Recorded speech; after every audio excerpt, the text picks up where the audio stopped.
This week we will be talking about the working stage in a group. This is also referred to as the performing stage or the action stage of the group. For most groups, 40 to 60% of a group's time will be spent in this phase. Now in some other groups, like the task work groups, they'll fall on the higher end of that. They'll spend a higher percentage of their time in this phase. And in counseling groups or psychotherapy groups, they may spend a little less time in this phase. But typically what you see is that 40 to 60% of a group's overall time is spent in the working or the performing stage. This stage is characterized by the constructive nature of the stage and the fact that it's really focused on the achievement of results. In this stage, the group has really been able to move through the resolution of some issues and get into the real meat of the work. And it's a really important stage. Changes that are evident during this stage, during the working stage, is that the group has settled issues with power and control, with issues with distrust or the reluctance of some members to engage. That doesn't mean that these issues might not arise again, but they're not the central focus for the group's work together. At this time in the group stage, the group has achieved trust. Their therapeutic forces are well established within the group and work is happening. People have a sense of openness to self and openness to others. They have an openness to new ideas. There's good, positive shared intimacy, and group members are able to appropriately self-disclose. They're able to give feedback and receive feedback from team members, and they can work together as a team. Confrontation is appropriate, and they're able to, the group is able to get to a measure of confrontation that can help the group move forward in the work when it's necessary. This is a really important phase.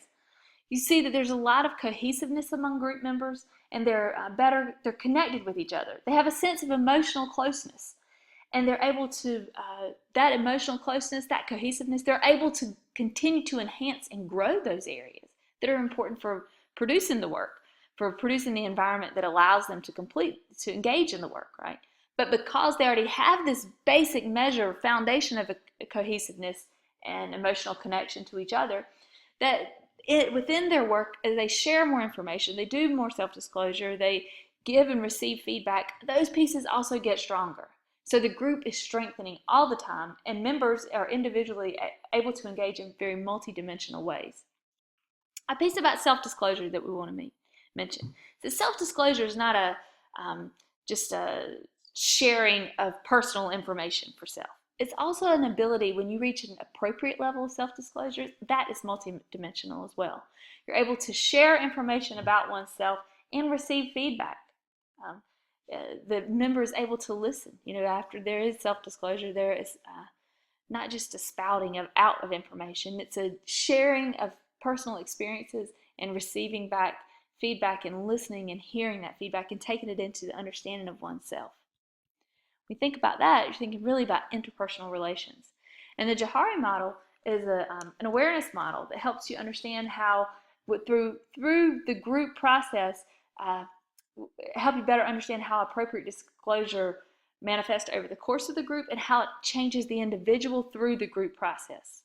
So you have this open or free area, right? Like that's what you share with others. It's knowing by self. You're willing to share it with others. This is the part that everybody's on the same page about.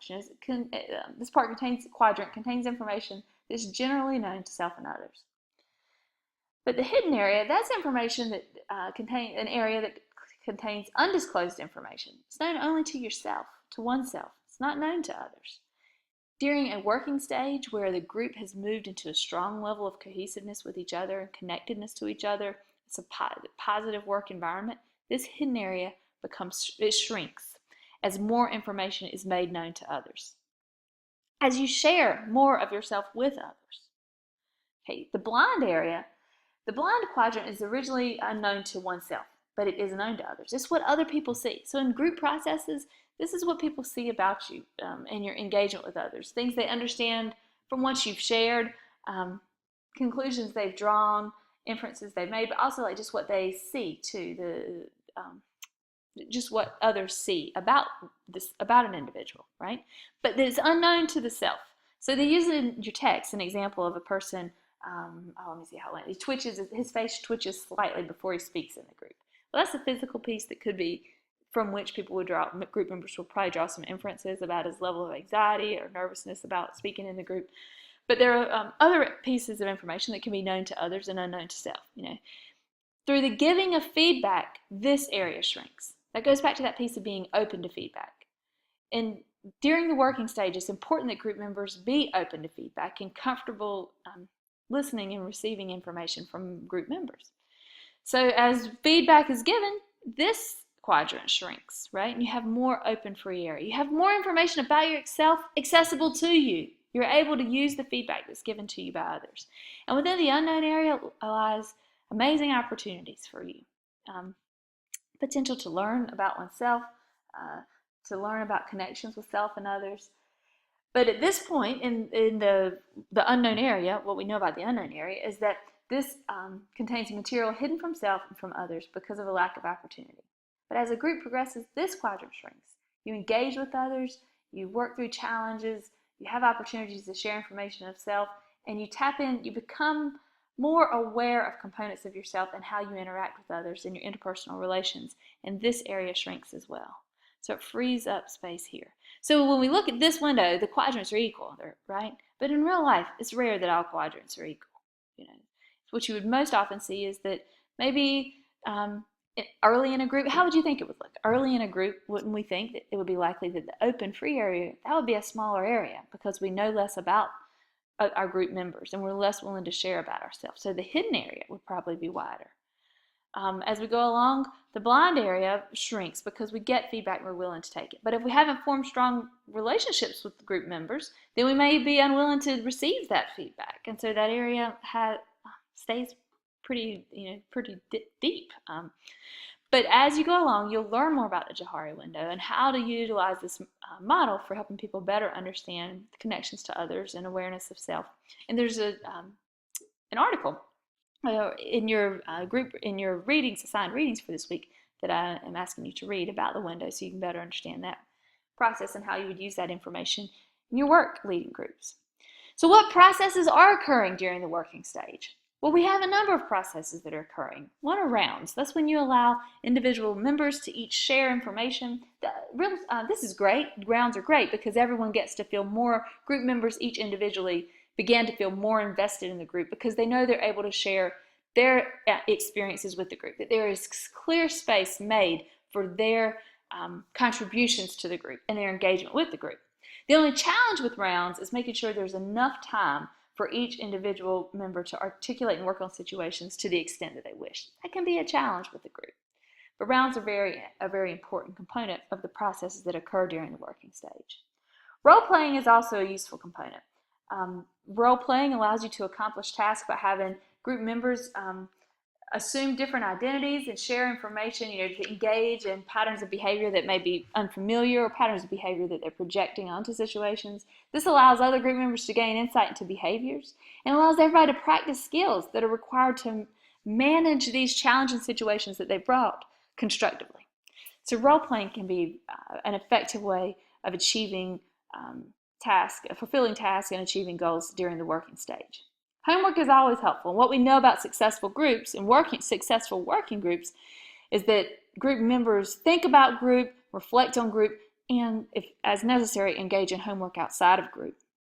The group is an extended process in their thoughts and reflections, and they're willing to invest in that. So homework's another another task process that's used in group. Incorporation is personal awareness and appreciation of what the group has accomplished on both an individual and a collective level.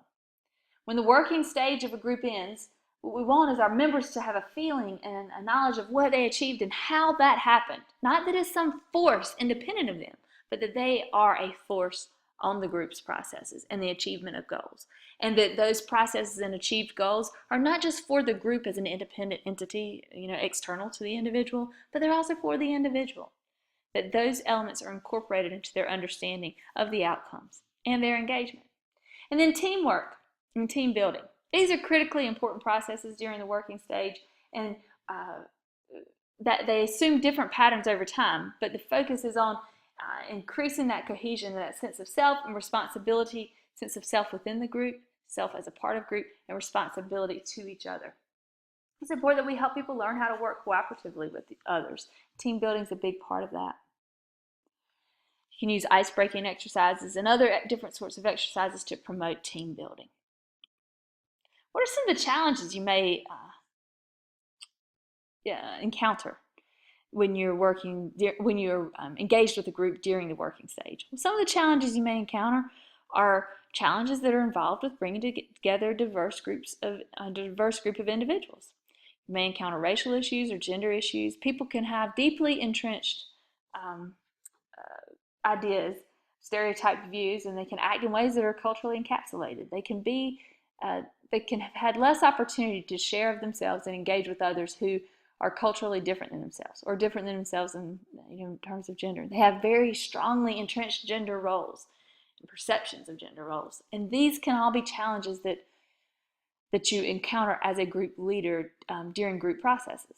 Group collusion is another process that's a challenge, that may present a challenge. And this involves cooperating with others unconsciously or consciously to reinforce prevailing attitudes, values, behaviors, or norms. It's a form of self-protection. So it's like when a group closes in on itself and they send the message to each other, yes, we are right. We are doing the right thing. No, it's not us that should change. It's everyone else. It's other people in our lives. It's the rest of the world.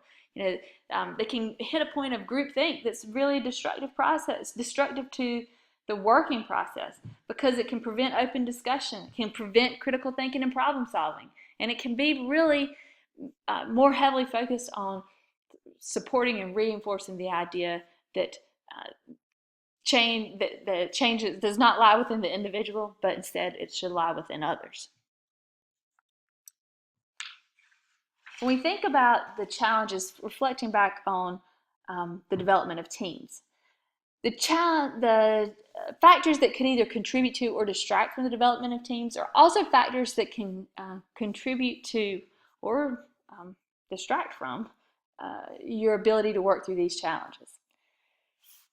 The leadership style, a democratic style that focuses on a cooperative emphasis. Member maturity and motivation, those are factors that can contribute to or distract from your ability to resolve these challenges mentioned here. The group task or the purpose characteristics, sometimes task and characteristics of tasks lend themselves to overcoming these challenges, and sometimes they further entrench the group in the challenges. Then time and your expectations for the group, the clarity of the expectations for the group, the membership stability, the group size, all of these are factors that, just like their support or reinforcement of team building, also can support or reinforce your ability to work through the challenges listed here. So very consciously reflect on those, like, what am I doing here that helps us work through these, and what am I doing here, or how can I address these factors, the 6 factors listed in the team building section, in a way that helps to promote our successful resolution of these challenges.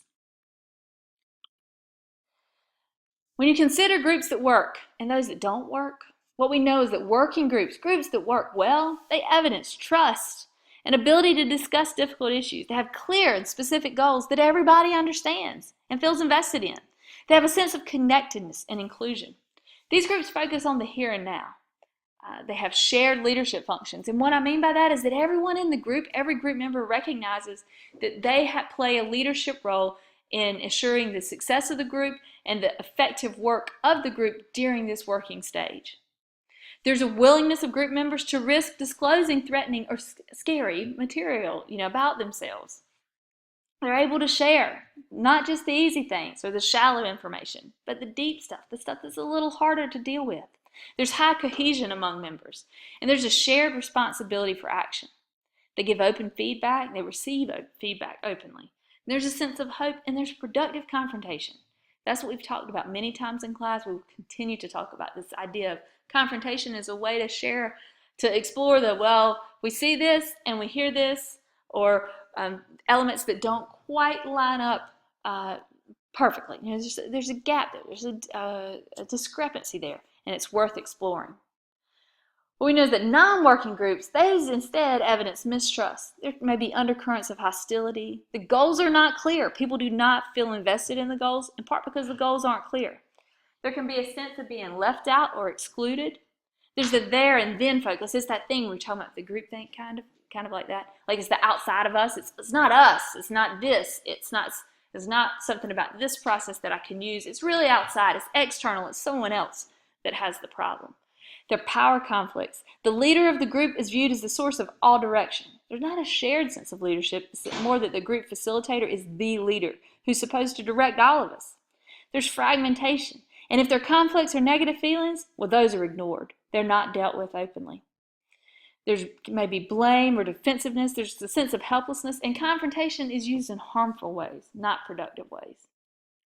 Additionally, in these non-working groups, we'll see unclear communication. Members are interested mainly only in themselves, not in others in the group. Power and control in these groups are used in harmful ways. There's real indifference There's a real indifference among group members. Sorry for the typo. There may be a lack of awareness, self-awareness, and awareness of impact of self on others. Conformity, that's prized most by the group. And norms are imposed. There's a sense of like, don't get out of this group here. You know, there's not a sense of cooperatively developed norms. Instead, they are imposed. In these groups, you'll see sometimes that these groups, they rely heavily on cathartic experiences. You know, there's a lot of expression of a negative experience or traumatic experience. There's a lot of expression, but there's very little effort to understand those experiences or why the process of expressing them is cathartic. You know, there's not a lot of exploration there or support from group members. There's very little effort to understand these. And outside of group, well, the group members, they think very little about the group. Group happens in group and that's it. They leave it and they go. There's not a lot of transference of learning. But working groups, alternatively, on the opposite hand, working groups evidence clear and direct communication. Members serve as resources for each other. They are also very interesting to each other. People want to learn about each other. There's a shared sense of power among members, and they're aware of process. There's an awareness among group members of process within group. Diversity is encouraged. Having different thoughts, different experiences, that's embraced and appreciated and shared within the group. Norms are cooperatively developed. And there's an emphasis on combining feeling and thinking functions. So that sense of the catharsis, that can be useful, but then there's an exploration into that and an effort to understand it and apply it in ways that lead to some cognitive restructuring. As a group leader, how do we want the other, right? Like when we look at these groups, we want to be the leaders of effectively working groups, right? We want our working stage to be strong. We want our members to learn a lot and it to be productive and a productive use of our time and their time. So what are some strategies for enhancing group efforts, particularly during the working phase? Some strategies include modeling by the leader. Remember, you're always a model you're a model for the members. What you share and how you engage with the group, that serves for them as a model for expectations of how this works. We can use modeling to teach group members complex behaviors in really a relatively short time. It allows for some copying and imitating until people are really comfortable in understanding it. Exercises are also really useful. We've talked about exercises. In this class, we talk about these from the framework of experiential activities. And with experiential activities, there are a number of reasons you might use these: to increase the comfort level, to provide the leader with useful information, to generate discussion and focus the group, to focus them in and generate broader discussion, or to shift the focus of the group, or even to deepen the focus of the group, right? Experiential activities also provide the opportunity for experiential learning, and they can provide fun and relaxation, can move people outside of the norm of discussion and into some activity that allows for effective use of metaphor and application of analogy and other useful techniques within that foster insight for group members.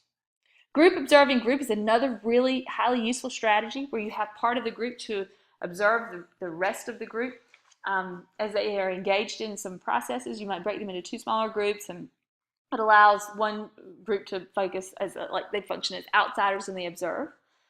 This process is also sometimes referred to as the fishbowl procedure. This is kind of like what we're using during the group counseling experience for the class. It allows for people to share feedback with each other and to engage in a reflection about the experience and what is able to be observed in many different ways.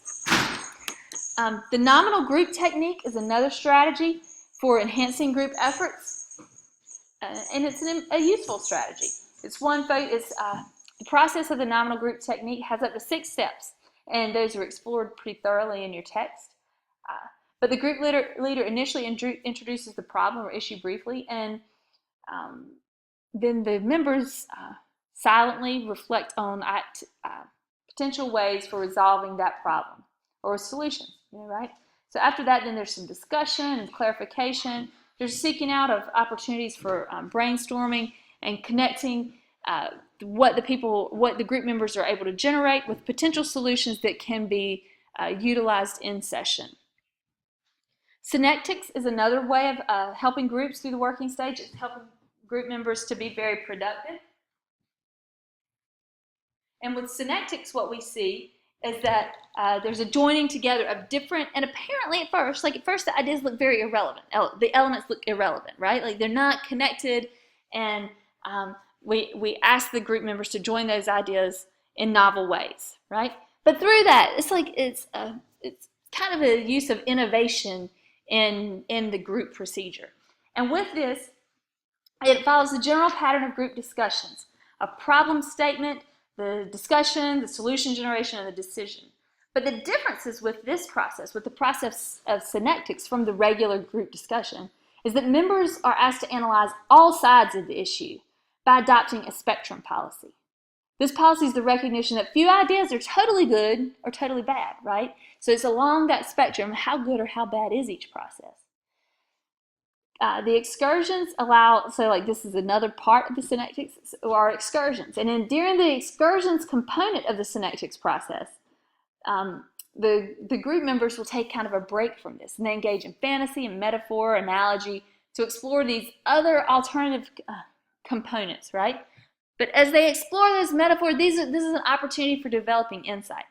And it's a way, we'll talk about synectics in many different ways. We will focus most heavily on the use of metaphor as its own strategy, but with synectics, what we see is that metaphor is embedded within the synectics process as a strategy, right? But it's a novel, interesting way to have to foster insight among individuals and within the group around the issues that we're discussing. Okay. Written projections, they're another means of helping the group during the working stage. And with this, what group members do is they ask the group leader asks the group members to project into the future and say, okay, so if you have been successful, describe what that experience was like, okay? So how is it when you project into the future, how do you capture the spirit of the approach? Like what got us to, when we project into the future, we see the successful outcome, and then we reflect back, how do we get there? The therapeutic fairy tale is one option for doing this. Big group processing, we are going to discuss processing, and we have been discussing processing very heavily in this class, because to me this is the heart, and to many group facilitators, this is the heart of enhancing the group effort, right? Like group processing, that is the heart of making change. And then teaching skills. So the basic teaching of skills within the group is another strategy for enhancing group efforts. If you see something the group is struggling with, let's stop, let's discuss it. And let's come together with some brainstorming and strategies about how can we become better at this component of group engagement. And how can I come up with ideas, like as a group facilitator at my time outside of group, I'll develop plans for teaching those skills to the group members. What are the outcomes of the working stage? At the end of the working stage, what do we see? We see that goals have been achieved. We see members at this point are engaged in learning and sharing ideas and information with each other. They're engaged with each other. They are learning and sharing ideas. It's not just we feel positive to each other or we feel connected to each other. But at this point, we recognize that we are each resources and that we have a responsibility to this community, this group, to give and share and to receive. Group members cognitively are engaged in the process of cognitively restructuring their lives. There's heightened awareness, and there's corrective emotional experience. There's opportunities where we've created an environment where people feel safe, reflecting on their engagement with others, challenging situations in their lives. They value the feedback that they're receiving from group members, and they're able to take that in and incorporate it into their ways of operating, their ways of thinking, their ways of engaging in inter and interpersonal relationships.